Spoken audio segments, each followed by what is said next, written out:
Hola, hola queridos amigos de nuestro programa literario. Hoy vamos a explorar el mundo de un gran escritor que sucede ser una gran escritora. Me refiero a Fernán Caballero. Fernán Caballero es el seudónimo utilizado por la escritora y folclorista española Cecilia Boll de Faber y Ruiz de Larrea. Sí, doña Cecilia se puso nombre de hombre, Fernán Caballero, de la misma manera en que Aurora Dupin se autobautizó George Sand, ¿verdad? George Sand, y el George además tomado del inglés, sin S al final, porque en francés hubiera sido George con S al final, un George inglés Sand. Eh, Siendo su verdadero nombre Aurora Dupin, un seudónimo de hombre. Y lo mismo que hizo también la condesa María Dagult. Bueno, George Sand anduvo con Chopin 9 años, fue su compañera durante 9 años. La condesa Dagult, María Dagult, también fue la compañera de un gran músico, en este caso de Franz Liszt. Y María Dagult también era escritora y de mucho respeto. No tan grande como George Sand, pero muy digna de consideración. María Dagult se puso el seudónimo de Daniel Stern. Entonces, he aquí a doña Aurora Dupin, que se llama a sí misma George Sand, usando la versión inglesa de George, además no la francesa, y a María Dagult, que era condesa, que se llama a sí misma Daniel Stern, para poder tener cierta credibilidad y cierto acceso al mundo de las letras. Las mujeres tenían frecuentemente que usar nombres masculinos. Aunque fuese para luego subvertirlos con todo tipo de actitudes insólitas, ¿verdad? Ya hemos hablado de Aurora Dupin, de la forma en que frecuentaba los cafés parisinos donde iban solo hombres, la forma en que fumaba, cosa que le estaba prohibida a las mujeres, vestía pantalones, levitas masculinas, corbatas masculinas. No, George Sand fue una provocadora, pero una provocadora muy inteligente y muy talentosa, inmensamente talentosa. Supo hacer lo que hacía, conquistó al mundo, venció a toda la opinión pública y se inmortalizó como una de las grandes plumas del siglo XIX, del romanticismo, sí, la gran dama de Nohant, George Sand. Daniel Stern, que era María Dagul, también se hizo un nombre importante con varias novelas a su haber. Y finalmente Fernán Caballero, que en realidad es doña Cecilia Boll de Faber y Ruiz de Larrea, también tuvo una muy distinguida carrera como escritora. Fernán Caballero, entonces nos vamos a referir a ella como Fernán Caballero, puesto que fue el nombre que lo eligió, que ella eligió. Tenemos que honrarla y usar el nombre que ella se escogió, ¿verdad? Ella tomó el seudónimo Fernán Caballero de la población ciudad realeña de Fernán Caballero. Era una población, era un pueblo.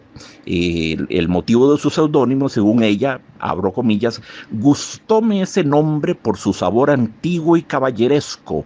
Y sin titubear un momento, lo envía a Madrid trocando para el público modestas faldas de Cecilia por los castizos calzones de Fernán Caballero. Caramba, caramba. Entonces tomó por esas razones trocar calzones por pantalones, eh, por esas razones, doña Cecilia Boll se nos convierte en Fernán Caballero, que efectivamente es un magnífico nombre para un escritor, ¿verdad? Magnífico nombre. Ella nació en Morges, en el cantón de Vaud, en Suiza, el 25 de diciembre de 1796. Y murió en Sevilla, en España, el 7 de abril de 1877. Cultivó un pintoresquismo costumbrista, ¿verdad? Y su obra se distingue por la defensa de las virtudes tradicionales, la defensa de la monarquía, la defensa del catolicismo. Una buena parte de la obra de Fernán Caballero es muy conservadora, y le asigna a la mujer un papel todavía doméstico. No era una feminista en el sentido en que hoy la entenderíamos, sin embargo rehabilitó con gran vehemencia a la mujer. y redefinió, muy importante, aunque la mantiene dentro del ámbito doméstico, redefinió muy bien cuáles habrían de ser sus funciones en ese pequeño castillo, palacio donde reina la mujer, que es la casa. No la saca de la casa, pero redefinió muy bien cuáles serían sus funciones y la sacó de una actitud de servilismo, de sumisión, ¿verdad? De ser un poco la sombra de su esposo. Su pensamiento sigue siendo muy, muy católico, ¿verdad? El pensamiento de la época en España, influido por las ideas de su padre, que era alemán, Juan Nicolás Boll de Faber, pero era un tremendo hispanófilo y había estudiado profundamente la literatura española. Fue el que introdujo en España el romanticismo historicista de Herder, del importantísimo filósofo alemán Herder, que era uno de los grandes teóricos de los grandes estudiosos de la filosofía de la historia, filosofía de la religión, filosofía de la ética, filosofía de la estética, de todo tipo de cosas escribió Herder, muy importantes. Siempre enfatizando la importancia del Volksgeist. ¿Qué es el Volksgeist? Folk, como en Volkswagen, ¿verdad? Con la palabra Volkswagen. Volk o en folk, ¿verdad? El folk es popular, lo que es del pueblo. El Volksgeist viene siendo el espíritu del pueblo. Herder insistía mucho en que el arte no perdiese contacto con el espíritu del pueblo, con el Volksgeist. El espíritu, Geist, como ghost, ¿verdad? Fantasma, bueno, un espíritu, el espíritu del pueblo, el Geist del Volk, que es el pueblo. Volkswagen, saben, ustedes se recuerdan, significa carro del pueblo. Y en efecto, fue un carrillo muy, muy, muy popular en su momento. Yo lo tuve, simpatiquísimos, los famosos escarabajitos esos. Sí, el papá era alemán, pero muy, muy interesado en las letras españoles, en la filosofía de Herder, en la importancia, en efecto, de que las literaturas nacionales estuviesen hondamente enraizadas en el Volks, en las tradiciones populares. Y eso fue algo que Fernán Caballero, su hija, definitivamente hizo. Definitivamente hizo. También la familiarización mucho con la poesía y con la filosofía de los hermanos August y Friedrich Schlegel. Schlegel eran dos enormes figuras del romanticismo alemán, enormes figuras. Entonces, Cecilia Francisca Josefa Boll and Lütgens y Ruiz de Larrea, Fernán Caballero, nacida el 25 de diciembre de 1796 en Morges, Suiza, como decíamos. Sí, su papá, el alemán Juan Nicolás Boll and Lütgens de Faber, era un cónsul y un hombre de negocios que dirigía junto a su hermano Amadeo los intereses comerciales de la casa Boll Hermanos, fundada en Cádiz por su fallecido padre, que era un conocido miembro de la burguesía hamburguesa, y de Francisca Javiera Ruiz de Larrea y Ayrán Moloni, llamada por sus amigos y familiares Doña Frasquita Larrea, de padre español y madre irlandesa. Así que en la formación de Fernán Caballero hubo una enorme imprenta de la tradición alemana, de los grandes poetas alemanes, de los grandes filósofos alemanes del temprano romanticismo, de la tradición literaria irlandesa, y también enorme impronta de la literatura francesa, como vamos a ver más adelante. Muy bien, el papá de Fernán Caballero fue uno de los impulsores del romanticismo en España. Claro, el romanticismo donde hervía de manera más candente era en Alemania. Los tempranos poetas de la Alemania de entre los siglos, entre el 18 y el 19. Sí, los hermanos Schlegel, estaría ahí también Schiller, por supuesto Goethe, von Kleist, Novalis, von Arnim, Brentano, Eichendorff, Heine se me estaba olvidando, uy, el más importante de todos, Hölderlin. Todos esos eran figuras importantísimas del temprano romanticismo.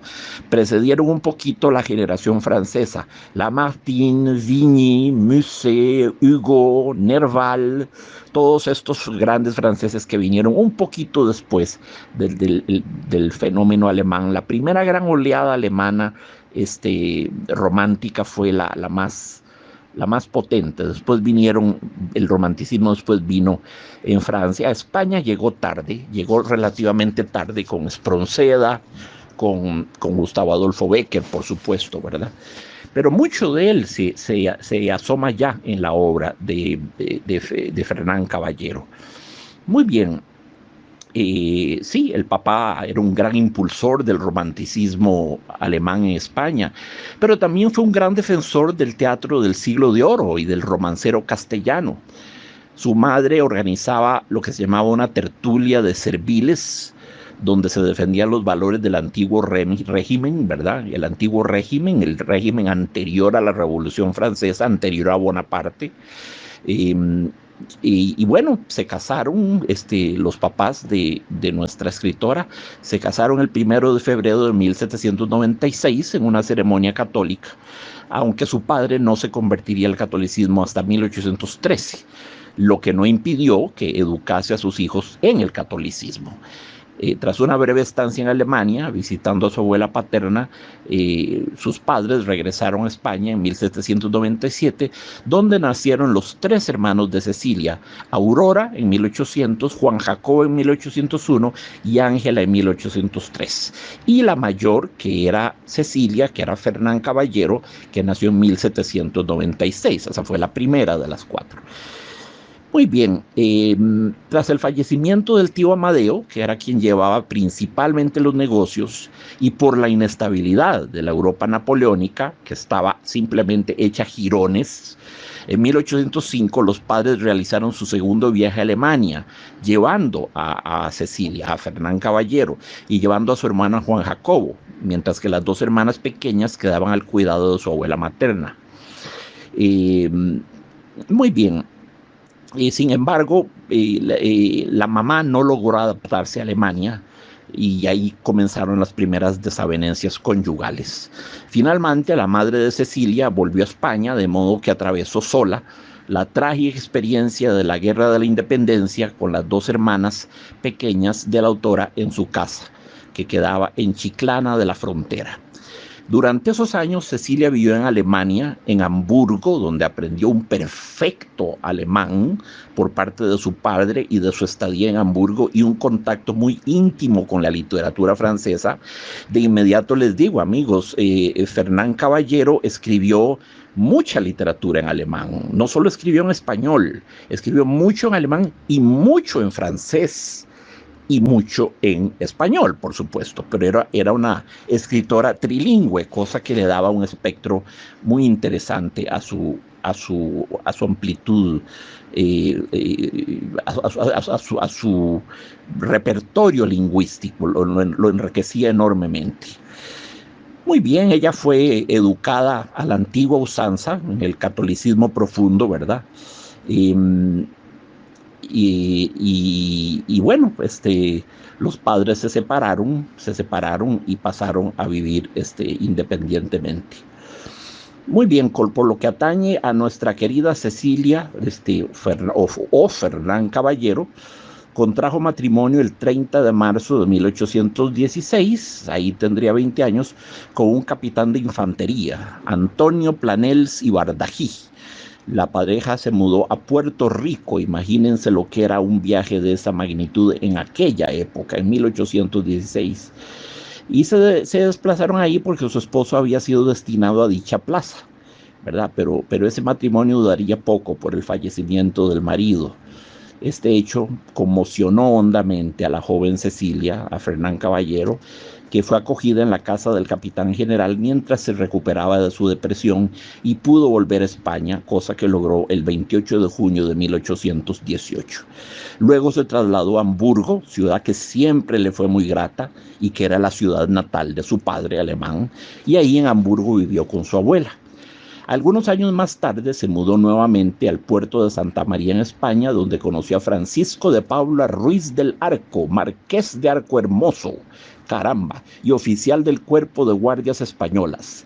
Y era el mayorazgo de una rica e influyente familia sevillana, emparentada con gran parte de la nobleza andaluza. En otras palabras, un partidazo, ¿verdad? Un partidazo, como se dice vulgarmente. Entonces, el 26 de marzo de 1822 contrajo Fernán Caballero segundas nupcias con él en Sevilla. eh, y ahí mantenía con su marido, con su más que pudiente marido, mantenía una tertulia en su palacio a la que acudían representantes de la alta sociedad y personalidades extranjeras, hombres como Washington Irving, el gran escritor norteamericano, Washington Irving, el autor de Rip Van Winkle. Habrán ustedes posiblemente leído ese cuento y si no, corran a leerlo. Es uno de los grandes cuentos del canon literario estadounidense, Rip Van Winkle. Maravillosa historia, maravillosa. Entonces conoció a Washington Irving, con quien mantuvo correspondencia desde 1828 y al que ayudó a elaborar algunas de sus obras. Conoció el historiador del arte William Sterling, al barón Taylor, que será el modelo del barón de Mod, en la tertulia de la Marquesa de Algar, en la novela costumbrista que escribió Fernán Caballero, que se llama La Gaviota, que es una de sus obras más importantes. Bueno, su vida sigue produciendo siempre, muy impresionada por el folclore andaluz. Empezó a recoger coplas, cuentecillos, refranes, chistes incluso, y fue haciendo acopio de toda una gran cantidad de literatura popular, muy siguiendo las prédicas de Herder, del gran filósofo anal Herder, ¿verdad? Cultivando el Volksgeist, el espíritu del pueblo, recogiendo lo mejor de su literatura del pueblo. Por eso insistí en la importancia de Herder, no lo hice gratuitamente, es una presencia muy importante en la formación de Fernán Caballero. Pero bueno, tristemente, en mayo de 1835, nuestra escritora enviudó nuevamente. Se le murió don Francisco de Paula Ruiz del Arco, marqués de Arco Hermoso y oficial del Cuerpo de Guardias Españoles. Se le murió, quedó viuda. En marzo de 1836, Cecilia viaja a Inglaterra con su hermana. También escribió en inglés, atención, era realmente políglota. Estuvo en Inglaterra. Durante su estancia en Londres se encuentra con un joven aristócrata inglés, Federico Cuthbert, al que había conocido en España y con quien mantiene un idilio secreto. Debido a su viaje no podrá estar presente en la muerte de su padre, que fue tan importante en su vida, el 9 de noviembre de 1836. Volvió a Sevilla por las malas relaciones que tenía con su madre. Poco tiempo después de haber vuelto a Sevilla, conoció a Antonio Arrom y Morales de Ayala, con quien contrajo matrimonio, ya sería el tercero, el 17 de agosto de 1837. Era un hombre de salud muy delicada y 18 años más joven que ella, ¿verdad? Este matrimonio sería muy peculiar, ya que en la vida de Fernán Caballero, pues significó su definitivo encuentro con la imprenta. Hasta el momento yo no había publicado propiamente dicho, pero tenía mucho material acumulado. Y todo ese material que había ido recopilando a lo largo de su vida, entre las largas ausencias de su marido y las circunstancias económicas en que su vida, por fin salió a la luz. Por fin salió a la luz, ya con la estabilidad que le proporcionó este tercer marido, Antonio Arrom Morales de Ayala. Entonces, por fin empezó a publicar su obra, que ya era enorme. Sin embargo, el matrimonio se arruinó económicamente, pese a que en esta época publica, como decíamos, La Gaviota, que es su obra más importante, La familia de Alvareda y Clemencia, que son todas novelas costumbristas, novelas de inspiración popular. Sin embargo, el fracaso de esta última, de Clemencia, le hará reconsiderar la publicación de su obra, en la que mostraba una actitud intransigente y antiliberal. De hecho, Hartzenbuch, un liberal moderado, no quiso que se la dedicara, cosa que la ofendió mucho, por supuesto, a Cecilia, a Fernán Caballero. Ella nunca se repuso de este fracaso. En torno a 1852 se desveló, por fin, se descubrió quién era Fernán Caballero, que era una mujer que se llamaba Cecilia, y este hecho hizo que se convirtiera en una personalidad pública, ¿verdad? Pública con un proyecto político radical. Sí, fue muy sonado el hecho que se descubriera de que era una mujer la que había estado publicando estas cosas, estas novelas, La Gaviota, La familia de Álvarez de Clemencia. Impactó a la sociedad española descubrir eso. No es cosa que no hubiera sucedido en Francia, que tenía una mentalidad mucho más liberal, más progresista, más abierta. Tenían ya el ejemplo de Daniel Stern, María Dagoult, y de George Sand, que era Aurora Dupin.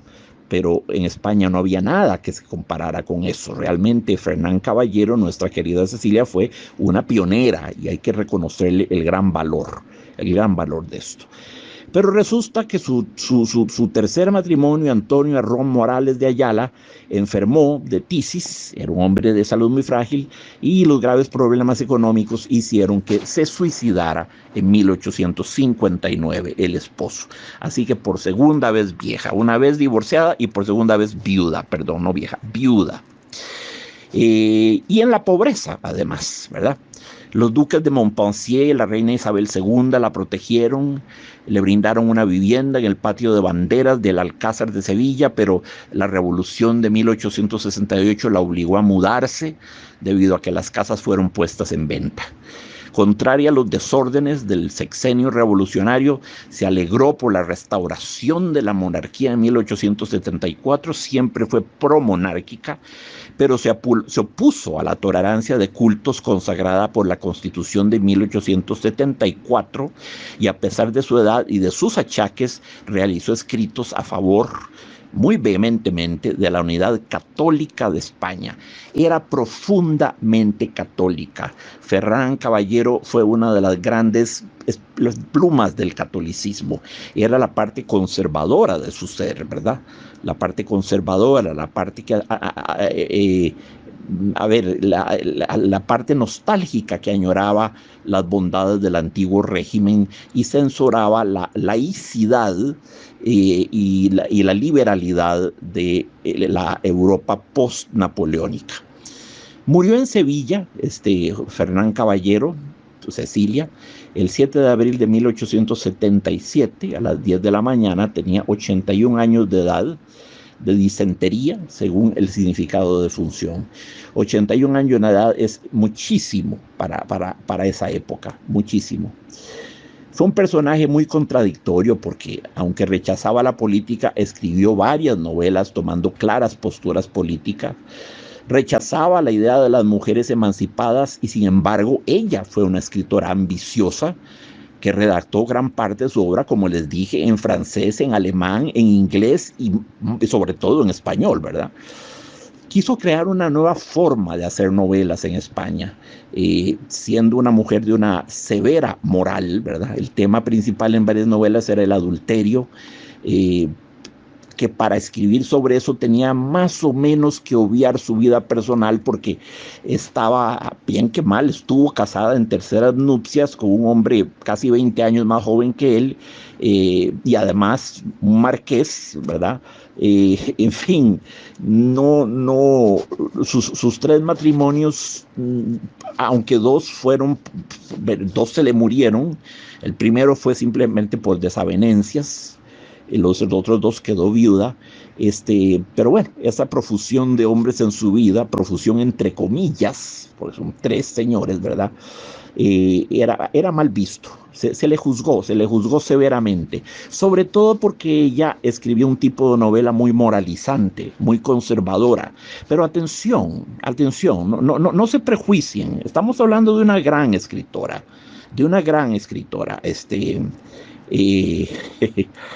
caramba, la verdad no siempre queda del lado liberal o del lado izquierdo, ¿verdad?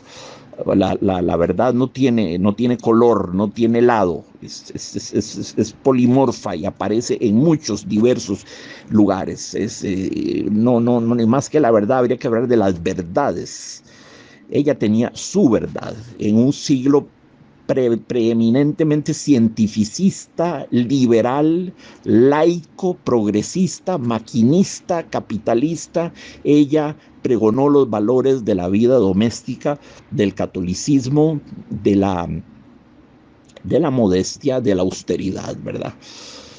Mantuvo una abundantísima correspondencia que en su siglo solo la supera el epistolario de Juan Valera, ¿verdad? Se escribió con Juan Eugenio Harsenbuch, con el que se puso en contacto para vender la biblioteca de su padre. Estas y otras cartas las recogió y editó el hispanista Theodor Heinermann, que se quejaba, por cierto, de que Cecilia era la autora más mistificada de la historia literaria española, es decir, la más mal entendida, la más mal comprendida. Sostuvo también correspondencia con la maravillosa poeta Rosalía de Castro, la gran figura de la poesía española romántica, junto con Bécquer, junto con Espronceda, junto con Zorrilla, a la que le unió una gran amistad, ¿verdad? Una gran amistad tuvo con Rosalía de Castro. Y bueno, sí, esa fue más o menos su existencia, una mujer muy privilegiada porque viajó mucho, ¿verdad? No estuvo confinada a una provincia, no fue una mujer de provincia, no. Estuvo en toda España, en Cádiz, en Andalucía, en Valencia, en Madrid, en Cataluña, viajó a Francia, estuvo tiempo en Francia, estuvo mucho tiempo en Alemania, estuvo mucho tiempo en Inglaterra, cruzó el océano, estuvo en Puerto Rico. Para la época eso era notable, ¿verdad? Era notable. Fernán Caballero en un principio no sentía aprecio por sus obras, las se consideraba como un mero ejercicio de las lenguas que conocía. Se habían publicado contra su voluntad prácticamente. Sí, esto es por lo menos lo que relata el padre Colonna en sus recuerdos de la autora, ¿verdad?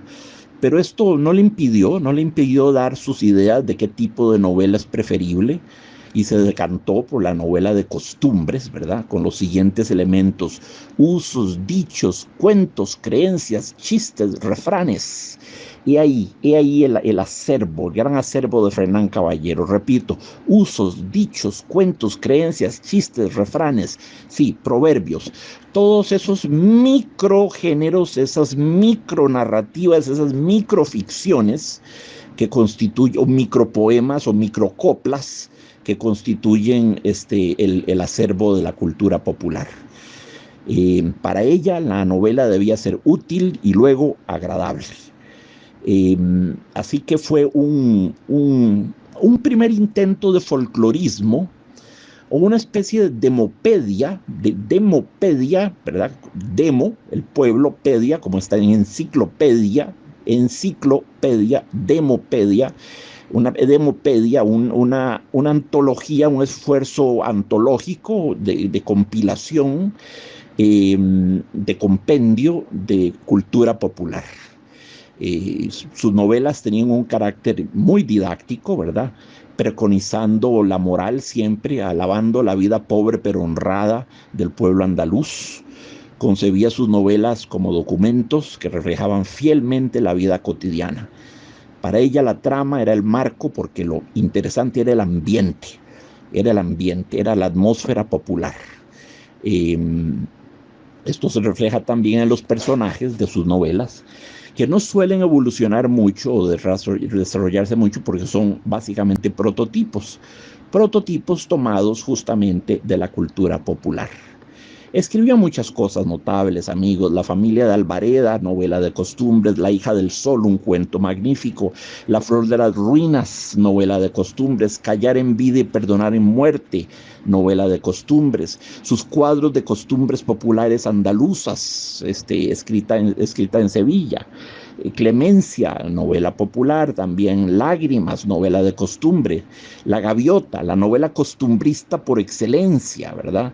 Que algunos críticos consideran incluso ya prerrealista, que ya ha superado el romanticismo y entra en el prerrealismo, como anunciando a Benito Pérez Galdós en cierto modo.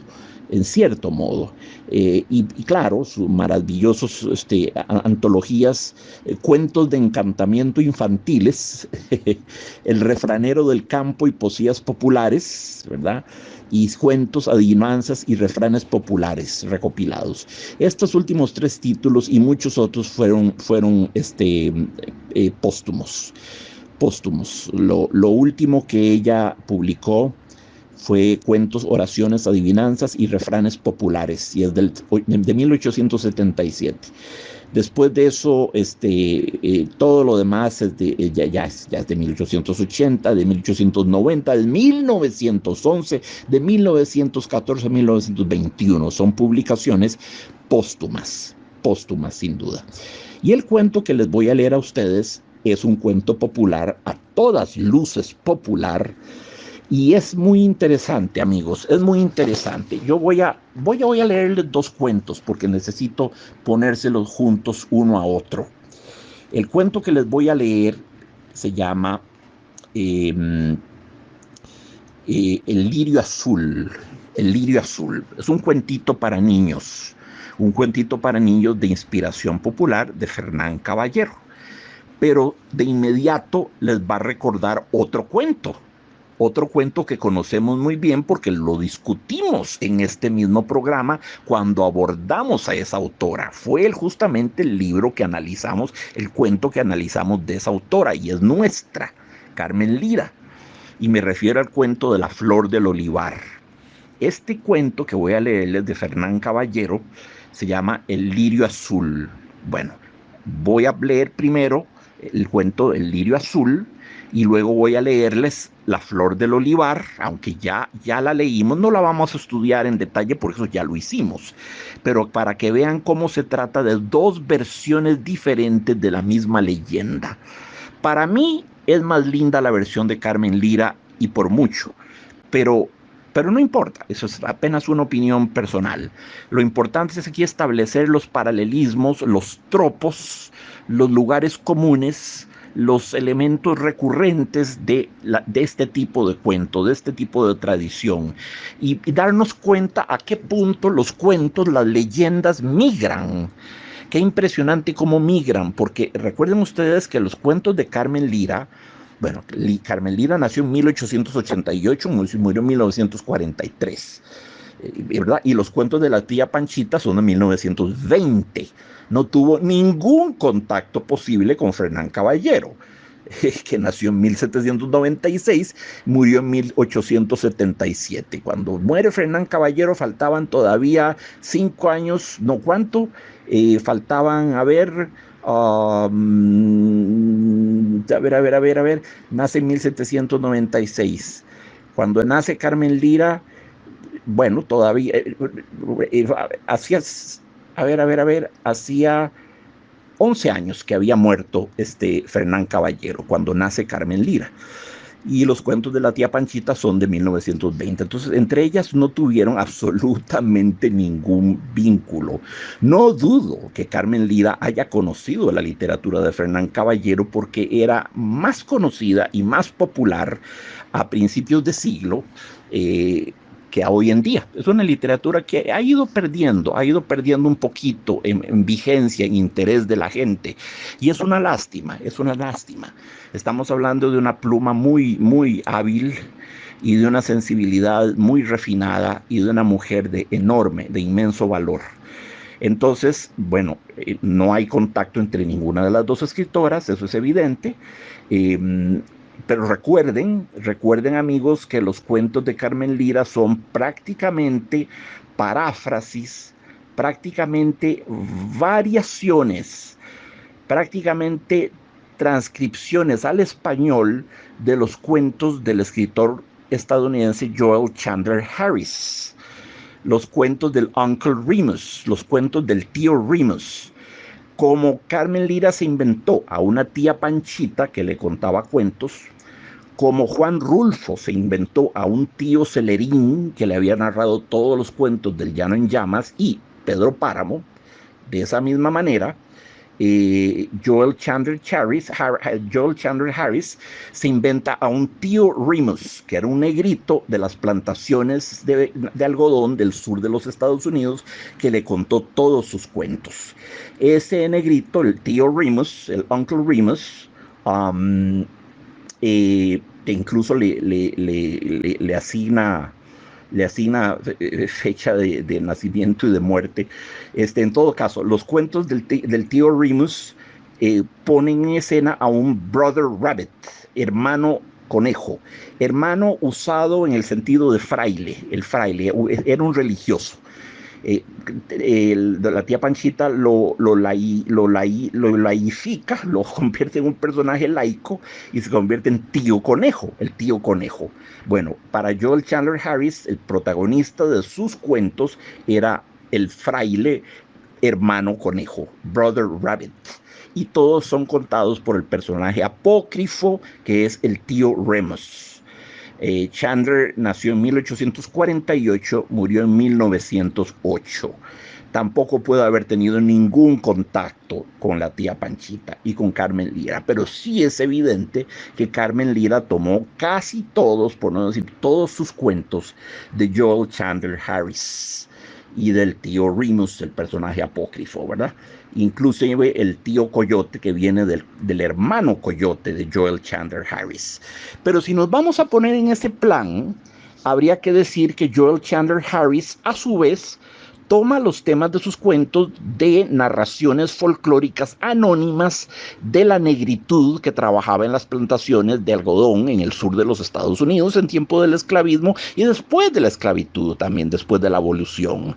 El sur de los Estados Unidos era muy pródigo en leyendas, en mitos, en historias, en cuentos de fantasmas, en cuentos de terror, de aparecidos.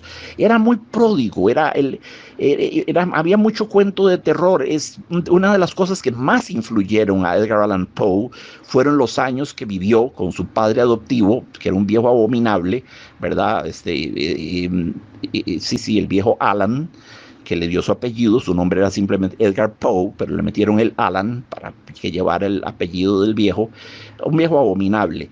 Pero bueno, el hecho de haber vivido bajo su égida en el sur de los Estados Unidos fecundó, me refiero a Edgar Allan Poe, su imaginación con mucho de estas febriles historias, fantasías, leyendas, mitos, rapsodias, improvisaciones, cuentos de tradición oral que venían de la negritud, y esos negritos que llegaron en esclavitud al sur de los Estados Unidos y que alimentaron la imaginación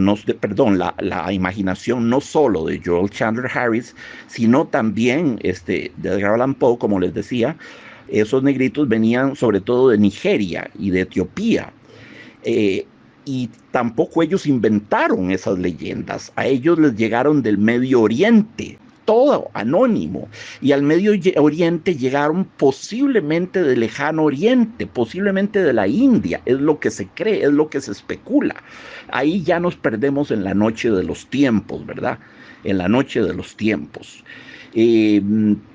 Caramba, todos los fabulistas esopos de 6 siglos antes de Cristo, Samaniego, de ayer, La Fontaine, que es del siglo XVII, todos estos cuentistas que trabajaban con animales antropomórficos, ¿verdad? La zorra y el cuervo, el erizo y el león, los animales enfermos de la peste, el burro y el sapo, etcétera, etcétera, etcétera.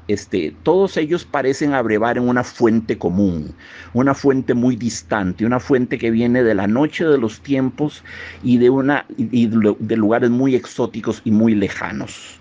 Entonces, todo parece haber iniciado en la India, de alguna manera llegó a Nigeria, a Etiopía. La negritud llevada en esclavitud al sur de los Estados Unidos trajo ese acervo de leyendas. Joel Chandler Harris las tomó de la negritud y inventó un tío Remus, que era el que supuestamente se las contaba, el Uncle Remus, con un personaje recurrente que era el Brother Rabbit, el fraile hermano Rabbit, y Carmen Lira tomó indudablemente, casi que al pie de la letra, doña Carmen, con todo el respeto que me inspira y el amor que le tengo, pero tomó casi al pie de la letra los cuentos de Joel Chandler Harris. Muchos de ellos son prácticamente traducciones o adaptaciones, más bien, digamos, al español, de los cuentos del Uncle Remus, de Joel Chandler Harris. Pero es que lo que quiero enfatizar es esto. Joel Chandler Harris tampoco es la fuente, tampoco es el origen de estos cuentos. Joel Chandler Harris la tomó de los negritos del sur de los Estados Unidos. Ellos los tomaron de las tradiciones etíope y nigeriana. Ellos los tomaron del Medio Oriente, y del Medio Oriente habían llegado desde la India. Entonces ya ahí le dimos enteramente la vuelta al planeta. Se dan ustedes cuenta, por eso hablaba del carácter migratorio de las leyendas. Las leyendas son inherentemente migratorias, migran, esa es su naturaleza. Vuelan en el viento como las semillitas de esa flor tan maravillosa que se llama diente de león, que uno flota y las esparce y vuelan en el aire y van a caer allá a muchos metros de distancia o bien cientos de metros o kilómetros, yo qué sé, ¿verdad? Eso es lo propio de las leyendas. Entonces, Fernán Caballero escribe El Lirio Azul, que van a ustedes ver. Yo voy a poner las dos lecturas, una después de la otra. Comienzo con Fernán Caballero, El Lirio Azul, y después voy a leer La Flor del Olivar, de Carmen Lira, para que ustedes dos se den cuenta de que Joel Chandler Harris no solo tomó La Flor del Olivar de la negritud del sur de los Estados Unidos, sino que también debe haber tomado leyendas del folclore español, puesto que la estructura de ambos cuentos es idéntica. Difieren solo en detalles y repito, siento que es mucho más bonito el cuento de Carmen Lira. Entonces, pero decídanlo ustedes, no quiero influenciar su criterio y su sensibilidad.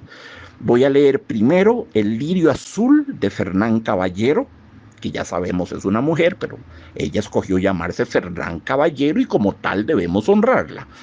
Fernán Caballero, El Lirio Azul, y luego leo La Flor del Olivar, para que comparemos las dos versiones del cuento.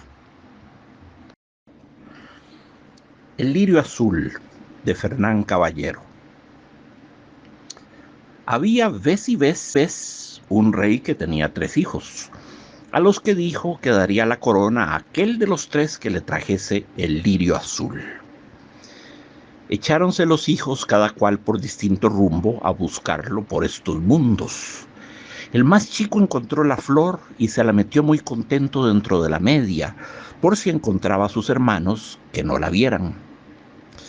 En medio de un arroyo seco se lo encontraron y conocieron ellos que llevaba la flor, y se dijo uno a otro: ¿qué haremos para quitársela y ganarnos la corona?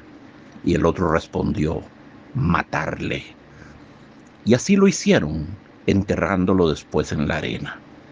Como eran 2 y una sola la flor, echaron a suertes a ver quién la ganaba y le favoreció al mayor. Se fue muy contento a su casa y cuando llegó y le dio a su padre la flor, el rey le declaró heredero de la corona. En esto pasó un pastor por el sitio en que estaba enterrado el hermano más chico y vio que salía de la tierra una cañita blanca, la que arrancó e hizo con ella una flauta, la tocó y decía: toca, toca, bon pastor, y no enamenes per la flor del giri blau, man morten río de arenes. Fue tocando esto hasta pasar delante del palacio del rey, y éste, habiendo oído la flauta, salió a llamar al pastor y le dijo: sube a tocarme esa flauta, que quiero oírla. Entró el pastor y se puso a tocarla, y repitió su canción.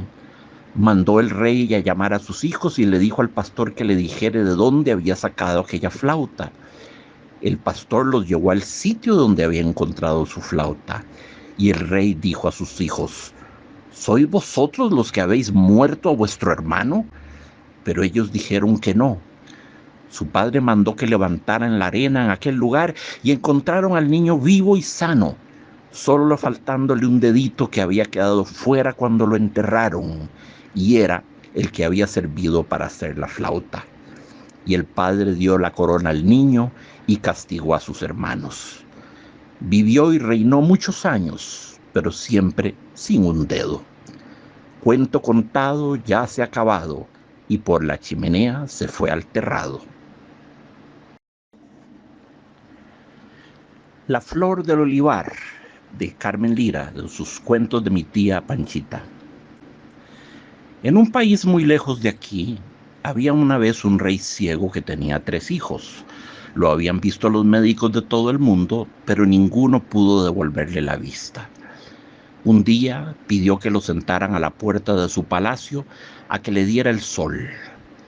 Él sintió que pasaba un hombre apoyado en un bordón, quien se detuvo y le dijo: «Señor rey, si usted quiere curarse, lávese los ojos con el agua donde se haya puesto la flor del olivar». El rey quiso pedirle explicaciones, pero el hombre se alejó, y cuando acudieron los criados a las voces de su amo y buscaron, no había nadie en la calle ni en las vecindades. El rey repitió a sus hijos la receta y ofreció que su corona sería de aquel que le trajera la flor del olivar. El mayor dijo que a él le correspondía partir primero. Buscó el mejor caballo del palacio, hizo que le prepararan bastimento para un mes y partió con los bolsillos llenos de dinero. Anda y anda y anda hasta que llegó a un río. A la orilla vio una mujer lavando que parecía una pordiosera, y cerca de ella un chiquito, flajito como un pijije, y que lloraba que daba compasión oírlo. La mujer dijo al príncipe: «Señor, por amor de Dios, deme algo de lo que lleva en sus alforjas. Mi hijo está llorando de necesidad». «Que coma rayos, que coma centellas ese lloretas. Todo lo que va en las alforjas es para mí», y continuó su camino. Pero nadie le dio razón de la flor del olivar. Se devolvió y en una villa que había antes de llegar a la ciudad de su padre, se metió a una casa de juego y allí jugó hasta los calzones. Al ver que pasaban los días y no regresaba el príncipe, partió el segundo hijo, bien provisto de todo. Le ocurrió lo que al hermano mayor. Vio a la mujer lavando, con un niño esmorecido a su lado, le pidió de comer, y es que era de tan mal corazón como el otro, le respondió: «Pues que coma rayos, que coma centellas. Yo no ando alimentando hambrientos». Tuvo que devolverse porque en ninguna parte le daban noticias de la flor del olivar. Se encontró con su hermano, que lo entotorotó a que se jugara quedando su dinero. Por fin, el último hijo del rey, que era casi un niño, salió a buscar la flor del olivar. Tomó el mismo camino que sus hermanos y al llegar al río encontró a la mujer que lavaba y al niño que lloraba. Preguntó por qué lloraba el muchachito y la mujer le contestó que de hambre. Entonces el príncipe bajó de su caballo y buscó de lo mejor que había en sus alforjas y se lo dio a la pordiosera. En su tacita de plata vació la leche que traía en una botella. Con sus propias manos desmigó uno de los panes que su madre le había amasado, puso al niño en su regazo y le dio con mucho cariño las sopas preparadas. Luego lo durmió, lo envolvió en su capa y lo acostó bajo un árbol. La mujer, que no era otra que la Virgen, le preguntó en qué andenes andaba y él le contó el motivo de su viaje. «Pues si no es más que eso, no tiene usted que dar otro paso», le dijo la Virgen. «Levante esa piedra que está al lado de mi hijito y ahí hallará la flor del olivar». Así lo hizo el príncipe, y en una cuevita que había bajo la piedra estaba la flor, que parecía una estrella. La cortó, besó al niño, se despidió de la mujer, montó a caballo y partió. Al pasar por donde estaban sus hermanos, les enseñó la flor. Ellos lo llamaron y lo recibieron con mucha labia. Lo convidaron a comer y mientras fue a desencillar su caballo, ellos se aconsejaron. En la comida le hicieron beber tanto vino que se embriagó. Cuando estuvo dormido, se lo llevaron al campo, lo mataron, le quitaron la flor y lo enterraron. Sin querer le dejaron los deditos de la mano derecha fuera de la tierra. Los príncipes volvieron desde su padre con la flor, que fue puesta en agua, en la que se lavó el rey sus ojos, que al punto vieron. Entonces dijo a sus hijos que al morir su inmenso reino se dividiría en dos, y así ambos serían reyes. Entretanto, los deditos del cadáver retoñaron, y nació allí un macizo de cañas. Un día pasó un pastor y cortó una caña e hizo una flauta. Al soplar en ella se quedó sorprendido al oír cantar así: no me toques, pastorcito, ni me dejes de tocar, que mis hermanos me mataron por la flor del olivar. El pastor fue a enseñar la flauta maravillosa y los que la oyeron le aconsejaron que se fuera a la ciudad y que allí todo el mundo pagaría por oírla. Así lo hizo, y a los pocos días no se quedaba en la ciudad quien no anduviera en busca del pastor, dueño de aquel instrumento maravilloso. Llegó la noticia a oídos del rey, y éste hizo llevar al palacio al pastorcito. Al oír la flauta recordó la voz de su hijo menor, a quien tanto amaba y del que nunca había vuelto a saber nada. Pidió al pastor la flauta y se puso a tocarla, y con gran admiración de todos la flauta cantó así: no me toques, Padre mío, ni me dejes de tocar, que mis hermanos me mataron por la flor del olivar. El rey se puso a llorar. Acudieron la reina y los príncipes. El rey pidió a la reina que tocara la flauta, que entonces dijo: no me toques, madre mía, ni me dejes de tocar, que mis hermanos me mataron por la flor del olivar. El rey quiso que su hijo segundo tocara. Todos vieron que los dos príncipes estaban pálidos y con las piernas en un temblor. El príncipe trató de negarse, pero el rey lo amenazó, se lo exigió, y la flauta cantó: no me toques, hermano mío, ni me dejes de tocar, que aunque tú no me mataste, me ayudaste a enterrar. El príncipe mayor, por orden de su parte, tuvo también que tocar la flauta. No me toques, perro ingrato, ni me dejes de tocar, que tú fuiste el que me mataste por la flor del olivar. El pobre rey mandó a meter a sus hijos en un calabozo, y él y la reina se quedaron inconsolables por toda la vida. Bueno, ahí tienen, amigos, lo que equivale a dos versiones de la misma leyenda. La estructura mítica es la misma. Los tropos, es decir, los lugares comunes, son los mismos. Las diferencias son más bien de superficie.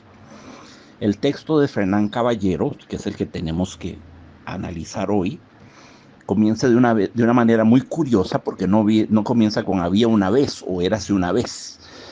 Comienza había vez y vez. Eso está interesante. Había vez y vez, una manera de decir, como decir, esto ha sucedido muchas veces en la historia del mundo, ¿verdad?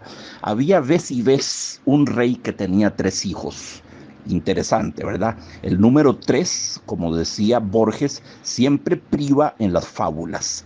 Siempre hay 3 hijos, siempre hay 3 pruebas, siempre hay los 3 cerditos, o los 3 esto, los 3 el otro. En las fábulas, en los mitos, en las leyendas, el 3 es evidentemente un número privilegiado. Las 3 brujas de Macbeth, en fin, tantos, eso del uso del 3 es también un tropo. Había vez y vez un rey que tenía 3 hijos, a los que dijo que daría la corona a aquel de los 3 que le trajese el lirio azul. De nuevo, otro tropo, el lirio azul. Sí, muy lindo el lirio azul, que en Carmen Lira se transforma en la flor del olivar. Nunca he visto una flor de un olivar, no sé si es azul o blanca, o no lo sé, o de diversos colores. En este caso es un lirio azul. ¿A qué nos remite este lirio azul? ¿Por qué azul?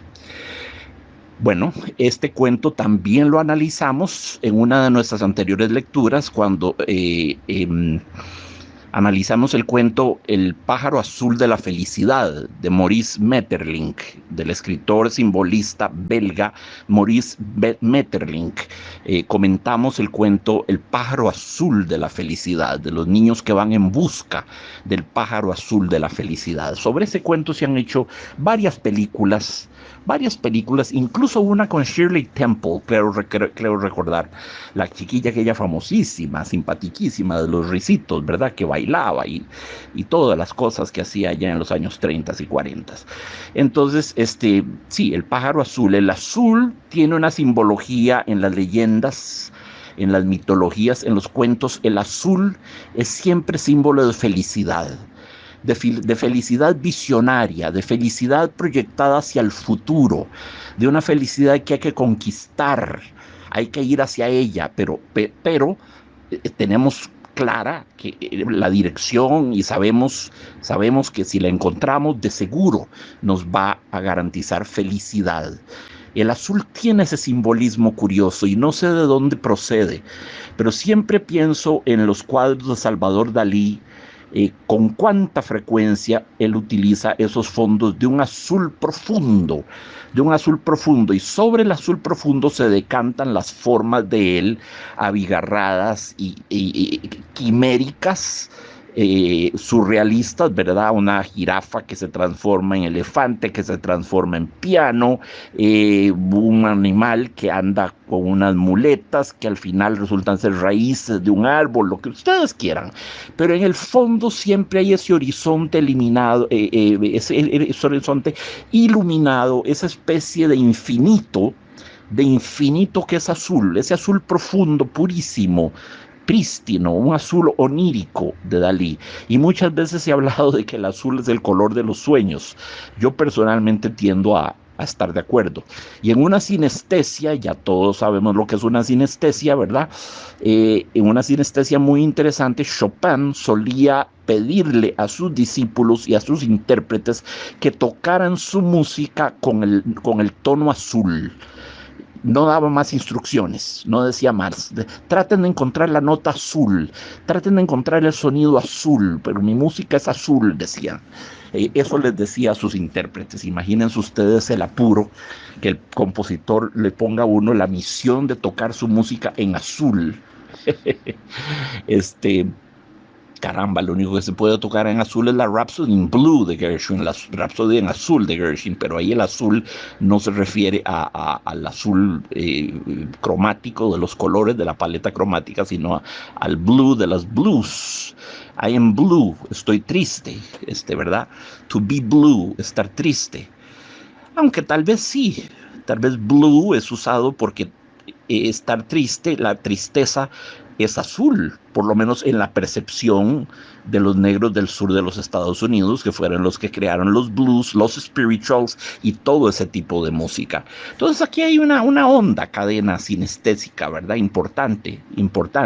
El lirio es azul, sí, el azul, color de los sueños, color de Dalí, el color también de los blues, de las canciones, de las melancólicas canciones de la negritud del sur de los Estados Unidos. Sí, hay algo dulcemente melancólico y onírico en el azul, ¿verdad? Uno importantísimo, el gran poeta francés simbolista Stéphane Mallarmé. Stéphane Mallarmé tiene un poema que se llama L'Azur. Azul en francés se dice bleu. Bleu. Eso es lo que diría cualquier persona normal en la conversación cotidiana. Pero el azur, y hay un poema, el azur aparece en casi todos los poemas de Mallarmé, pero hay uno en que específicamente trata del azur. El azur es como el arquetipo del azul, es como el azul en su versión platónica, el azul más puro, más infinito, más alto, más distante, más platónico y más cósmico. El azur es como la matriz de la que proceden todas las variantes de azul del mundo. L'azur para Mallarmé era un absoluto, el azul absoluto, el reino de la poesía. Eso que él se desvelaba por tratar de plasmar en sus poemas. Era ese azul del reino de la poesía, tal como él lo concebía, lo veía con su mirada interior, ¿verdad? Entonces sí, estamos hablando de un color que está muy cargado de simbología y toda apunta a lo mismo, a reinos de infinita belleza, de perfección, de felicidad, de plenitud, de onirismo. Entonces, importa que el lirio fuese azul, sin duda, claro que importa. Echáronse los hijos cada cual por distinto rumbo a buscarlo por esos mundos. El más chico encontró la flor y se la metió muy contento dentro de la media. Bueno, igual que en la flor del olivar, el más chico, el más cercano a la infancia, el más cercano al niño es el clarividente. Estas dos leyendas coinciden en que la proximidad a la niñez nos permite ver más, ver con más precisión, encontrar mejor lo que buscamos. Nos hace videntes. El ser niños nos abre al mundo de la poesía y nos hace clarividentes. En ambos casos es el más chico, casi un niño, en el caso de la flor del olivar, el que encuentra la flor. Y en el caso de la flor del olivar se da una cosa muy interesante. Atención, una inversión del esquema bíblico del nacimiento de Jesús. Porque cuando Jesús nace en Belén, la estrella es la que guía a los pastores y a los reyes magos y a todos los que querían venirle a rendir tributo al nuevo rey que había nacido. Es una estrella la que guía a los reyes magos. En este caso de la flor del olivar, no. El chico más menor, el que se detiene a dar de comer al niño Jesús, ¿verdad?, el que es misericordioso y compasivo, encuentra primero al niño y la Virgen, es decir, el niño, le señala dónde está la estrella. La estrella es la flor. Él levanta la piedra, hay una cuevita y ahí está la flor que Carmen Lira compara a una estrella. Entonces Carmen Lira invierte el esquema, ¿se dan cuenta? Aquí el niño no es guiado por una estrella para llegar al niño Jesús, no. Aquí el niño encuentra al niño Jesús y es el niño Jesús el que le revela el lugar de la estrella. Es al revés de lo que sucede en el relato bíblico, eso es muy importante. En los dos cuentos entonces respetan el hecho de que el niño es el visionario, es el poeta, es el que ve, es el bondadoso, es el más cercano a los sentimientos maternos, es el que conoce la misericordia. Sí, el más chico encontró la flor y se la metió muy contento dentro de la media por si encontraba a sus hermanos que no la vieran. En medio de un arroyo seco se lo encontraron y conocieron que llevaba la flor y se dijo uno a otro: ¿qué haremos para quitársela y ganarnos la corona? El otro respondió: matarle. Y así lo hicieron, enterrándolo después en la arena. Bueno, esto es propio de los cuentos fantásticos, no tiene por qué sorprenderlos. Nos dice Fernán Caballero, lo mataron, así lo hicieron, lo mataron enterrándolo después en la arena. De ello se sigue que lo que sucede cuando lo sacan de la arena es una verdadera resurrección, es una resurrección como la de Lázaro. Resucita, vuelve a vivir.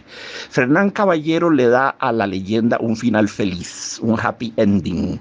El niño asesinado no había sido asesinado o revive, vuelve a la vida prodigiosamente, ¿verdad? A lo Lázaro, regresa a la vida, lo restituye a la vida la narradora, no quiere que permanezca muerto.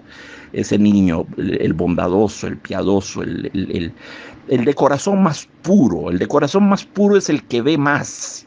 Es el más clarividente, es el que descubre, es el único al cual se revela el lirio azul o la flor del olivar. Eso es muy importante. Es evidente que ella quiere una manera de privilegiar la infancia como una edad de clarividencia. Hay que volver a ser niño para ver ciertas cosas. La adultez nos ciega a cosas que solo el niño tiene acceso. Entonces, en ambos casos hay una glorificación de la infancia. Bueno, lo matan y lo entierran en la arena. Como eran dos y una sola la flor, echaron a suerte saber quién la ganaba y le favoreció al mayor. Se fue muy contento a su casa y cuando llegó y le dio a su padre la flor, el rey lo declaró heredero de la corona. En esto pasó un pastor. Los pastores son personajes fundamentales en este tipo de leyenda. No son comparsas, no son extras, no son actores extra, son siempre protagónicos. El pastor pasa por el sitio en que estaba enterrado el hermano más chico y vio que salía de la tierra una cañita blanca, la que arrancó e hizo con ella una flauta, la tocó y decía: toca, toca, bon pastor, y no enamenes per la flor del giri blau, man mort en río de arenes. Esto sí simplemente significa: toca, toca, buen pastor, y no dejes de tocar por la flor del lirio azul. Me han muerto, me han asesinado, me han muerto en un río de arenas. Hay varias versiones de esta copla, de esta estrofa. Hay varias versiones. Esta es la valenciana, la versión valenciana que utiliza Ferran Caballero. Repito: toca, toca, bon pastor, y no enamenes per la flor del giri blau. Giri, del lirio, blau, bleu, blau, azul, ¿verdad? Bleu. Blau, como cuando se habla del Barcelona como el equipo blaugrana, el equipo azulgrana, azul rojo, ¿verdad? Man mort, me han muerto, me han matado en río de arenas, en río de arenas. Hay, hay otra versión en otro dialecto que dice: no me toques, meu pastor, no me deixes tocar, meus irmãos me mataron por causa da flor do lirolar. Repito: no me toques, meu pastor, no me deixes tocar, meus irmãos me mataron por causa da flor do lirolar. Qué belleza como suena dolirolar, ¿verdad? Por causa de la flor, per causa da flor del lirio azul, por causa da flor do lirolar, pero termina sonando da flor do lirolar, do lirolar, do lirolar, do lirolar. Qué magnífica música se desprende de esta coplita tan simple. Qué magnífico en este otro dialecto que no es el valenciano. Prefiero esta versión que la que utiliza Ferran Caballero, que es la versión, utiliza el idioma valenciano para la copla, para el poemita, para la estrofa, porque son cuatro versos, ¿verdad? Repito: toca, toca, bon pastor, y no enamenes, pero la flor del giri blau, man mort en río de arenes. Repito la otra: no me toques, meu pastor, no me deixes tocar, meus irmãos me mataron per causa da flor do lirolar. Sí, más linda la segunda, pero bueno, Fernan Caballero elige la otra. Y la versión, por supuesto, en español, que es la de Carmen Lira, es: no me toques, hermano mío, ni me dejes de tocar, que aunque tú no me mataste, me ayudaste a enterrar. No me toques, pastorcito, ni me dejes de tocar, que mis hermanos me mataron por la flor del olivar. La flor del olivar, da flor del lirolar, dice el otro dialecto. La flor del olivar en español, da flor del lirolar, dice la otra versión. Es muy hermoso. En las tres versiones, en español, en valenciano o en la otra versión del lirolar, suena muy lindo. Suena muy lindo. Es un poemita, y un poemita muy doloroso también. A mí estos cuentos me duelen mucho. Me duelen, amigos, bueno, no puedo evitar hablar de mí. Yo soy pianista. Todo el mundo sabe que soy pianista. Y la mutilación aquí se está dando a nivel de los deditos. Me duele de forma particular, que en el cuento de Carmen Lira quedan los deditos afuera. Los deditos afuera era como para cortarlos todos y hacer una flauta con varias cañitas. Entonces no habría que hacer el orificio, simplemente se usaba como una flauta de varias cañitas, ¿verdad? Pero bueno, cortó solo un dedito, y ese dedito se convirtió en una cañita donde le hizo orificio, se convirtió en una flauta, ¿verdad? Pero es un dedito, hay una mutilación. Esas cosas horribles que tienen los cuentos de hadas, que si uno se pone a verlas, realmente son aterradoras. yo me estremezco, que hubieran cortado lo que les diera la gana, los dedos de los pies, pero ¿por qué tienen que hacer los deditos como pianista? Como pianista, para mí ese tropo, esa imagen, esa idea de que le mutilen a uno un dedito, aunque sea para transformarlo en la más sublime de las flautas, se me antoja aterrador, se me antoja atroz. Ustedes quizás reaccionen menos mal, porque no tienen de sus deditos tal vez la imagen que yo tengo de los míos. Es la parte más importante de mi cuerpo. Bueno, es el cerebro y son las manos, ¿verdad? Y en ambos casos hay mutilaciones. El pastor ve una cañita blanca, la arranca, que en realidad era un dedito, y la convierte en música.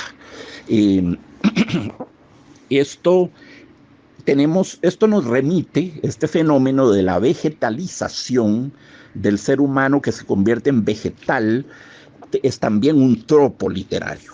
Lo tenemos en el mito de Pan y Syrinx, el mito griego de Pan y Syrinx. Pan era un sátiro, era un centauro, un sátiro, se pasaba la vida atisbando a las náyades y a las ninfas, que eran divinidades fluviales, vivían en los ríos, en los lagos, en las fuentes. Atención, es muy importante. Las sirenas y las ondinas eran hijas del agua, esas eran hijas de Poseidón, en el reino de Poseidón, del océano. Vivían en el océano, en el fondo de los mares, ondinas y sirenas. Pero en los ríos, en los ríos, en los surtidores, en los ojos de agua, en las fuentes, en los laguitos, más bien personajes fluviales, había náyades y ninfas, por ejemplo. Náyades y ninfas eran personajes de riachuelos, y tampoco podía ser el Mississippi, eran ríos pequeños, idílicos en medio del bosque. Era ahí donde aparecían estas criaturas. Eso es muy importante tenerlo en cuenta. Entonces, muy bien. Pan era un sátiro que pasaba atisbando a las náyades, a las ninfas. Se enamoró de una en particular, o se obsesionó con una que se llamaba Syrinx, y la corrió y la persiguió, y Syrinx vio que la iban a capturar. Entonces le rogó a los dioses que la transformara en una cañita de bambú a la orilla de un lago, y de inmediato se transformó en una cañita. Pero el bandido de Pan tomó la cañita, la arrancó, le hizo unos huequitos y la transformó en una flauta. Entonces la ninfa Syrinx siguió siendo un instrumento musical en manos del fauno Pan, que hacía una música maravillosa. Bueno, tal vez no es lo peor que pudo haberle pasado a Syrinx. Su metamorfosis en una cañita es muy bella, se convierte en un vehículo de hacer música, pero bueno, no era lo que ella quería, ¿verdad? En todo caso, he ahí un ejemplo de lo que es tropo de la vegetalización. En el infierno del Dante, recuerden que hay hombres entre los torturados, entre los más terriblemente torturados, hay hombres que son vegetalizados, se transforman en árboles, pero en árboles secos, retorcidos, en árboles nudosos, sarmentosos, que además son mordidos permanentemente por unas perras rabiosas, ¿verdad? Ahí tenemos otro ejemplo de vegetalización. Y cuando estudiamos al autor Santiago Dabove, que esto lo hicimos hace muchos meses, al poco conocido pero magnífico autor argentino, admirado por Borges, uno de los grandes cuentistas argentinos de todos los tiempos, Santiago Dabove, teníamos el ejemplo de aquel hombre que cae a la par de un cementerio, en un arenal, se va hundiendo en la arena y se va transformando en una duna, en un cacto, en una duna, y él ve cómo se va vegetalizando y se va transformando en un cacto. Entonces ahí ven ustedes, tenemos un verdadero tropo. En el momento, en el ámbito de la pintura, por ejemplo, de la gran pintura clásica, recuerdan ustedes de Archimboldo, para que lo busquen en Google, Arcimboldo, con B, la B labial, Archimboldo, aquel maravilloso, aquella maravillosa era una composición de 4 cuadros, las 4 estaciones. Pero en las 4 estaciones la cara del hombre está compuesta con flores por todas partes en la primavera, otros vegetales en el verano, en el otoño ya ve uno que las orejas son hojas amarillas, ya todo tiene una tonalidad cadente, un poco ya decrépita, y finalmente el invierno donde la cara es una cosa tumefacta, que da miedo, las orejas son unos hongos, el tronco está seco, no hay una flor por ningún lado, hay profusiones de hongos, todo se siente oscuro, frío, mortecino, y el hombre, la composición permanece siendo sí antropomórfica, en efecto es el rostro de un hombre, pero conformado con las más horribles raíces, los más horribles musgos, los más horribles líquenes, los más horribles hongos. Pero en todo caso la composición de la cabeza humana utiliza elementos vegetales, y únicamente elementos vegetales. Es una obra maestra. Las 4 estaciones de Archimboldo, búsquenlo para que lo vean. Es indudablemente un antecesor muy anterior, pero un antecesor de la pintura surrealista. Evidentemente que lo es, ¿verdad? El surrealismo, la verdad sea dicha, ha existido desde siempre en la historia de la pintura, aunque como movimiento consciente de sí mismo, como movimiento militante con sus propios manifiestos y toda su estética muy bien codificada, surgiera en los 20, en el siglo XX, durante la década de los 20, bajo el papado, porque se consideraba el papa del surrealismo, así se decía, André Breton. André Breton era el papa del surrealismo, cuya tumba fui a visitar a París, a un cementerio poco conocido, no estaba en ninguno de los grandes cementerios. De hecho, llegué a él por casualidad casi. Sí, por casualidad. Y me asombré de lo descuidada que tenía la tumba del gran André Breton. Fue un hombre importantísimo, escribió cosas maravillosas. El Amour loco, el Amour fou, Nadia, maravillosas novelas. Y sus poesías y sus experimentos y la forma en que sí, despóticamente, casi megalomaniáticamente, dictatorialmente se autoproclamó el papa del surrealismo. Y así, ¿verdad?, excomulgaba a unos y admitía a otros en la secta. Y era una cosa, sí, un poco delirante, he de decir. Sí, sí, sí. Sí. Lo menciono porque sí, estuve en su tumba y de inmediato fui y le traje unas florcitas y se las puse porque me pareció injusto que lo tuvieran tan descuidado. En ese mismo cementerio estaba Paul Verlaine, pero ese sí lo tenían atendido y lo tenían muy bien puesto en una linda tumba en forma de urna, en una rotonda al centro, donde era muy fácil además sentarse como para hablar. Bueno, tal vez sea una irreverencia sentarse sobre el pobre Paul Verlaine, pero no creo que lo hubiera objetado. Bajo un gran árbol, muy lindo lugar. Este, eh, sí, bueno, en fin, a veces pierdo el hilo de las cosas y me pierdo en mis propias ensoñaciones y mis propias cosas. En todo caso, ya sabemos entonces del mito de Pan y de Syrinx, los árboles secos, sarmentosos de Dante, que son las almas condenadas en alguno de los círculos del infierno, eternamente mordidos por perras rabiosas, el cacto humano de Santiago da Bóvede, que ya mencionamos, la vegetalización en los 4 cuadros, las 4 estaciones de Archimboldo. Se dan ustedes cuenta de que la vegetalización, la manita que se convierte en caña, es un tropo que nos viene desde la mitología griega con el mito de Pan y de Syrinx.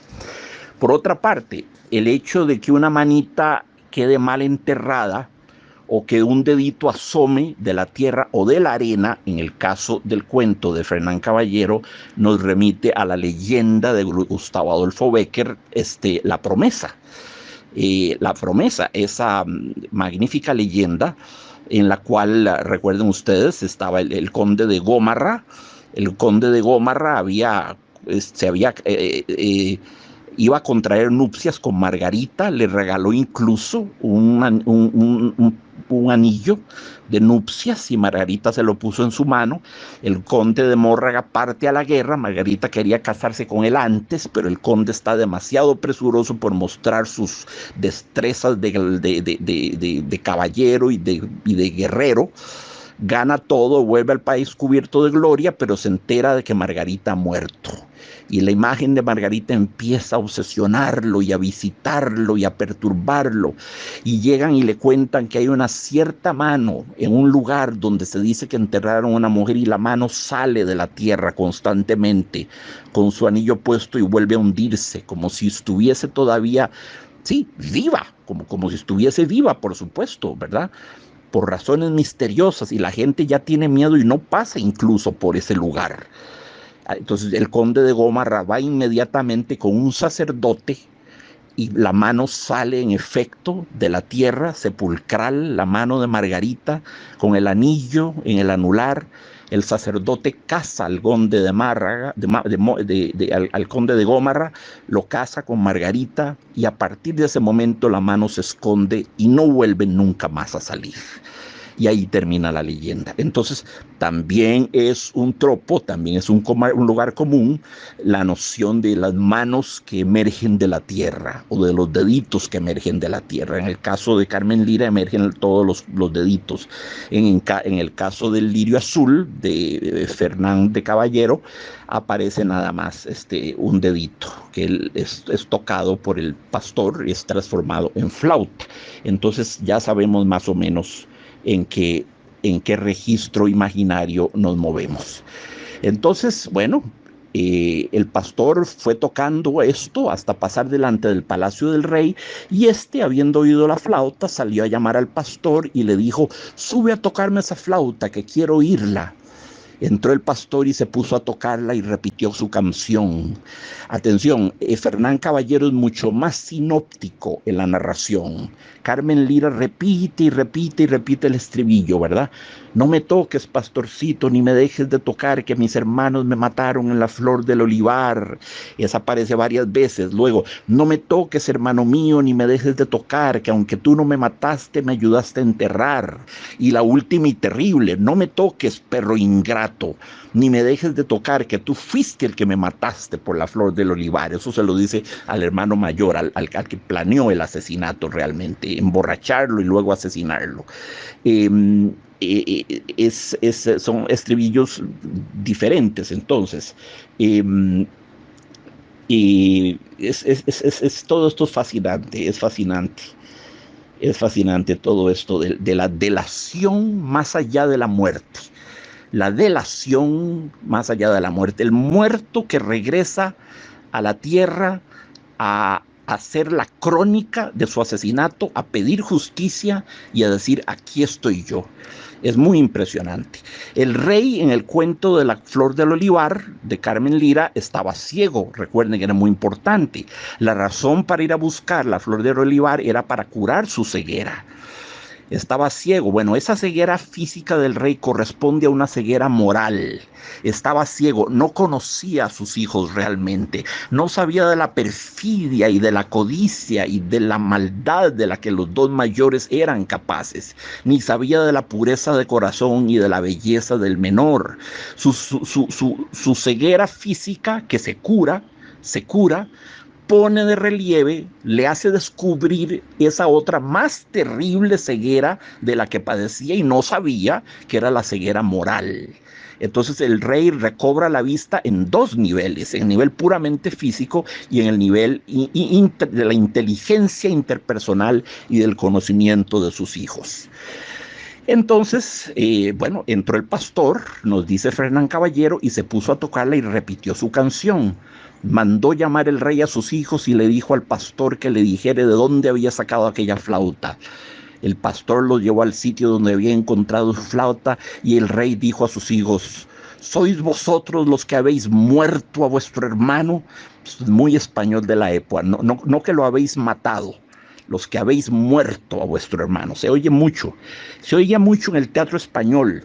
He sido herido por la espada, muerto soy, muerto soy. Bueno, si estuviera muerto no hablaría, pero se usaba mucho, ¿verdad? Muerto he sido por la espada, ahora tienes tú que vengarme, por ejemplo.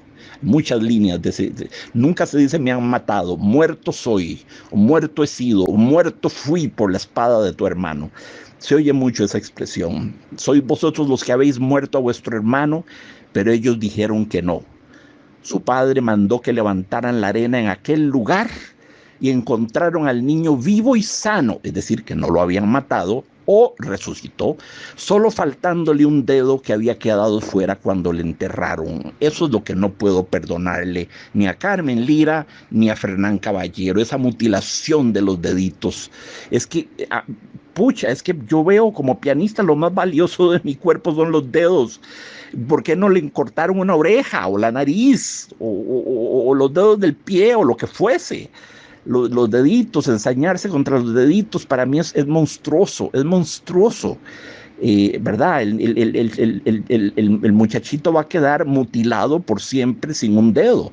Es lo que tuvo que pagar como precio para poder delatar, denunciar a sus pérfidos hermanos, ¿verdad? Y entonces solo faltándole un dedo que había quedado fuera cuando lo enterraron, y era el que había servido para hacer la flauta. Y el padre dio la corona al niño y castigó a sus hermanos.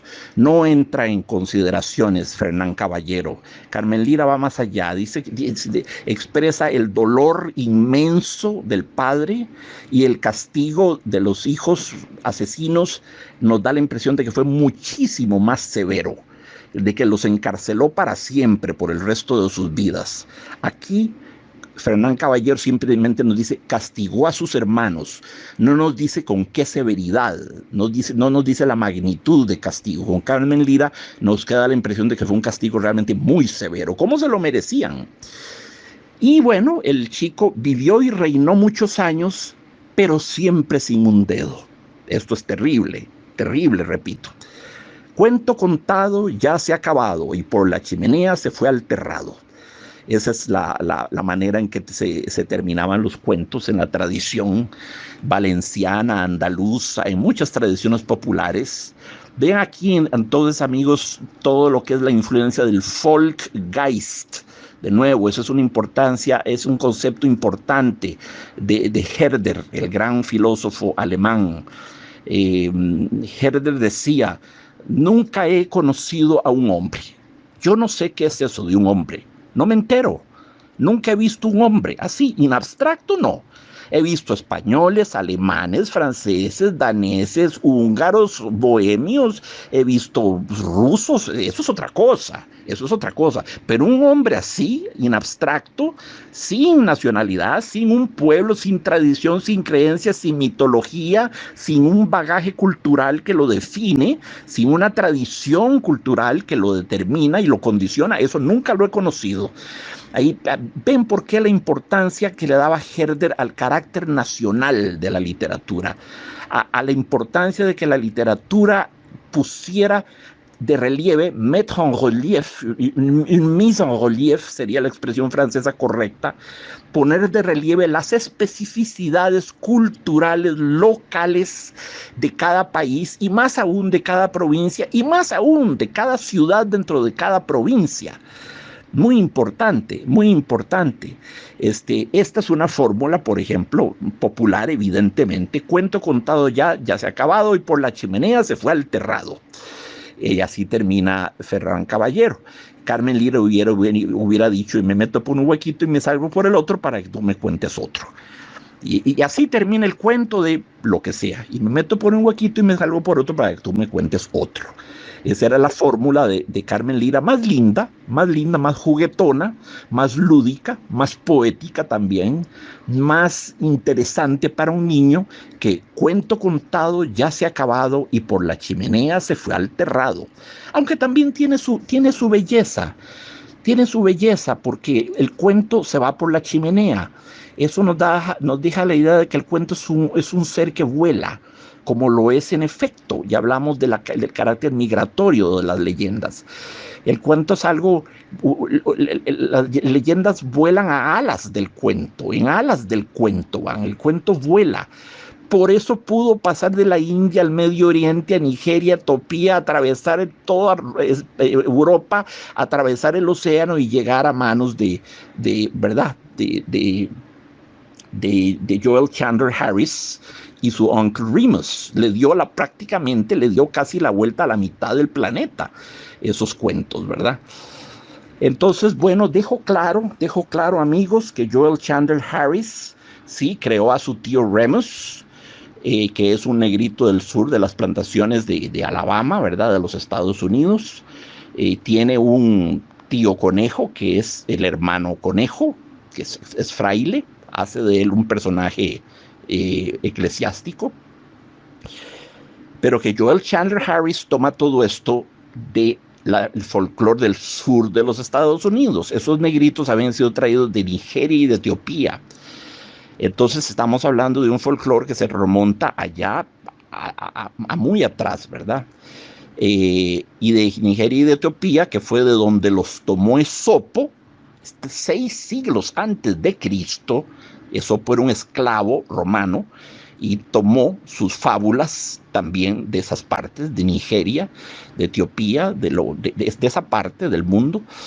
Y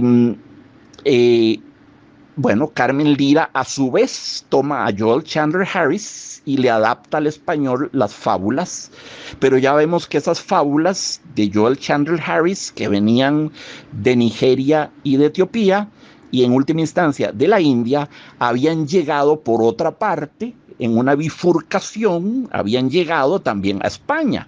Y Fernán Caballero Fernán Caballero en realidad es el primero en plantear esta, es la primera, siempre me molesta, ¿verdad? Porque sé que es una mujer y una mujer de gran valía y usar el nombre de hombre me da no sé qué, pero bueno, cosas mías. Sí, Fernán Caballero es el primero que usa la leyenda, del lirio azul. Joel Chandler Harris la convierte en otra cosa que no recuerdo en este momento, posiblemente igual un lirio o un olivar, no lo sé. Y Carmen Lyra, inspirándose en Joel Chandler Harris, hace su flor del olivar, que, bueno, o lo toma de Joel Chandler. No creo que Carmen Lyra lo haya tomado de Fernán Caballero. No creo, porque casi todo lo tomó de Joel Chandler Harris. Entonces, ¿por qué asumir que la flor del olivar la habría tomado de otra fuente? Si la fuente siempre fue la misma y fue proveedora de casi todos sus cuentos, por no decir todos, ¿verdad? Les cuento una cosa. Fernán Caballero, la autora que estamos estudiando hoy, Fernán Caballero, tiene a la hormiguita Mandinga y el ratón Pérez. Tiene una versión de la hormiguita Mandinga. Igual, el palomar se cae, el río se seca, la pastorcita rompe la urna donde venía por el agua, el ratón Pérez se va en el cocido y queda flotando en la olla hirviendo. ¿Cómo me cortejarías? Mu, mu, no, así no, porque me asustas. Y como mi mujer, cri, cri, no, porque así me asustas.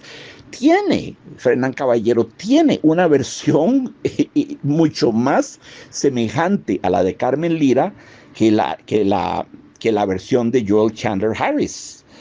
O sea, estamos hablando aquí de 3 focos, de 3 autores. Carmen Lyra en Costa Rica, que tiene el problema de ser la última, es la que habría tomado de los demás. Tenemos a Fernán Caballero, que tiene la fortuna de ser la primera de donde sea que haya tomado sus cuentos, y en el medio a Joel Chandler Harris, que es el segundo. Entonces estamos aquí hablando de una verdadera circulación internacional de la savia cuentística, del acervo cuentístico. No olviden nunca, amigos, no se los he dicho muchas veces, el más grande escritor que ha vivido en el mundo, el más grande poeta, el más grande pintor, el más grande músico, se llama Don Anónimo. El más grande arte es de inspiración anónima, no se sabe, no se conserva el nombre del autor. O se le inventan nombres después, o fueron muchos y se dice que fue uno solo, como se ha conjeturado a propósito de Homero, que Homero era un nombre genérico que escondía en realidad a varios autores. En fin, hay montones de cosas que son anónimas.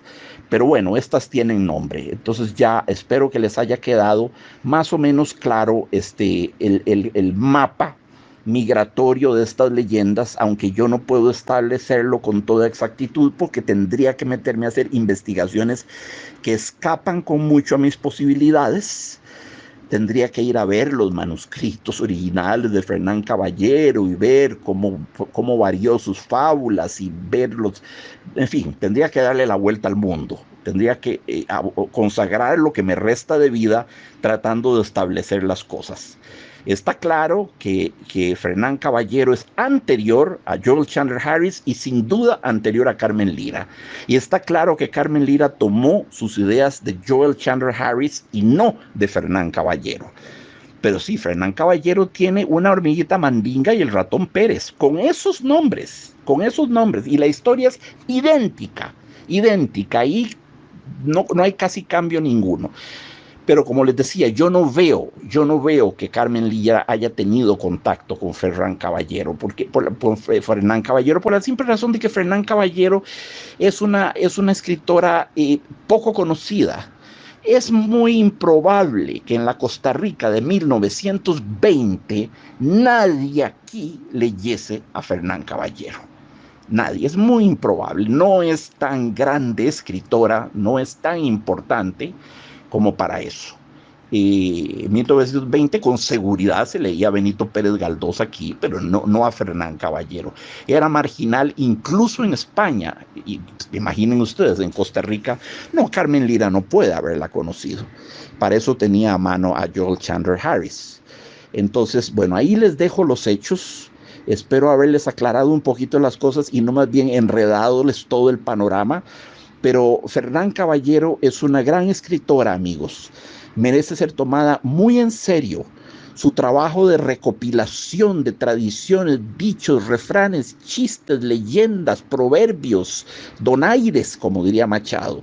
Su literatura costumbrista, su literatura de la tradición oral de los diferentes pueblos en que vivió es inmensamente valiosa, porque sirve profundamente bien el principio del Volksgeist de Herder, el espíritu popular, el espíritu del pueblo que necesitaba autores que lo honraran, que lo exploraran, que lo usaran, como cuando Chopin escribe 52 mazurkas. Chopin era polaco. Bueno, escribe 52 mazurkas y todas están inspiradas en el folclore polaco, ¿verdad? Tal como él lo recordaba de niño, porque se fue de Polonia a los 19 años y no volvió nunca más. Trajeron su corazón después de muerto, 20 años después, muere a los 39 años de edad, en 1849, traen su corazón de vuelta, lo ponen en la Basílica de San Nicolás, en Varsovia, y Chopin está por lo demás el cuerpo enterrado en el cementerio Père Lachaise de París. Vivió 20 años en París y ahí fue donde vivió todo. Pero no nos vamos a ir ahora por los andurriales de Chopin. Amigos, feliz de haber estado con ustedes. Este hermoso cuento, ¿verdad? El lirio azul forma parte del volumen Cuentos, Adivinanzas y Refranes Populares de Fernán Caballero, y fue por primera vez publicado en 1921. Sí, en 1921. Antes es parte de la obra póstuma de Fernán Caballero. Es que mucha de su obra fue póstuma. Es que su vida no fue realmente tomada en serio. Tenía que ser mujer. Esa es la desgracia, esa es la tristeza de estos medios y un país tan aberrantemente patriarcal y machista como España, además. Es que en Francia le hubiera ido mejor, Francia tenía una sociedad mucho más liberal, mucho más progresista, mucho más moderna. Era la ciudad de Olympe de Gouges, la gran defensora de los derechos de la ciudadana, que perdió la cabeza en la guillotina, en los años del terror de la Revolución Francesa. Era el país, ya dije, de George Sand, ¿verdad? Y de Marie Dagoult, alias Daniel Stern, y otras hubo, otras. Y de las Précieuses, de las Salonières, de muchas cosas. Francia siempre fue un país pionero, pionero en darle la voz a las mujeres, en dejar que las mujeres se expresasen y tuviesen su voz en el gran concierto literario universal. Francia siempre fue muy progresista en ese aspecto. Es el país de Simone de Beauvoir, por el amor de Dios, es el país de Julia Kristeva, es el país de Hélène Cixous, es el país de Luce Irigaray, es el país de Françoise Parturier, es el país de grandes escritoras feministas, ¿verdad? Pero bueno, Fernán Caballero era español, española, español. Entonces era más difícil, todo fue más difícil para ella, todo fue más difícil. Sin embargo, nos dejó su legado de novela costumbrista y de novela y de cuentitos y refranes y leyendas, adivinanzas, proverbios, chistes, ¿verdad? Todo el Volksgeist de su país y de las diversas regiones en las cuales vivió. Amigos, todo mi afecto, todo mi cariño. Espero hayan disfrutado de este double billing, porque hoy prácticamente analizamos dos cuentos. Ya La Flor del Olivar la teníamos analizada. Si ustedes quieren volver a ese cuento, porque ahora realmente no lo analizamos como se debe, apenas lo leí, hice unas 2 o 3 observaciones, pues vuelvan al audio de Carmen Lira. Fue de los primeros que hicimos, por lo menos hace 6 meses se hizo ese audio, por decirlo menos. Está en la colección de audios, que ya van para 78, me parece. No hemos repetido un solo autor, y estoy muy contento de que hoy hayamos podido abordar una voz femenina, porque siempre hay una especificidad de la literatura femenina. Siempre está ahí. Y es una de las cosas más bellas que puede haber en la literatura. Que se sienta que hay una especificidad estética literaria, que hay una sensibilidad y una inteligencia específicamente femeninas que se manifiestan en el arte y que nos dan cosas que el hombre esencialmente no puede dar. Eso, justamente eso, la diferencia, la variedad, lo que es específicamente femenino y el hombre no puede dar porque no lo tiene, punto. No tiene muchas cosas que tiene la mujer, ¿verdad? Tienen las mujeres. Entonces, me da una doble satisfacción haber elegido este texto. Y se los presenté a ustedes con todo el cariño del mundo. Ojalá lo hayan disfrutado, yo lo disfruté mucho. Les mando todo mi afecto y bueno, la palabra mágica siempre, gratitud, eterna gratitud, y nos mantendremos en contacto.